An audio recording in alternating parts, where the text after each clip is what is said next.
யோசிக்கிற? இந்த இடத்துக்கு நீ நானும் ஏற்கனவே வந்த மாதிரி இல்ல.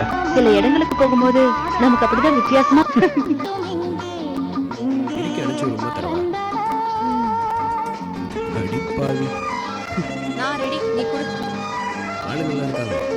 நானே சரிங்க. உனக்கு என்ன என்ன சிரிக்கிற? ராஜி, வாயிலிருந்து சொன்னா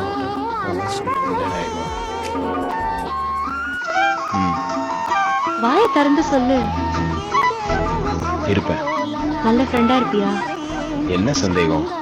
எனக்கு கல்யாணத்துக்கு அப்புறமும் வேலைக்கு போகணும். தாராளமா போ. எல்லாத்துக்கும் நிஜமாவே உனக்கு ஓகேவா? Double okay. நீ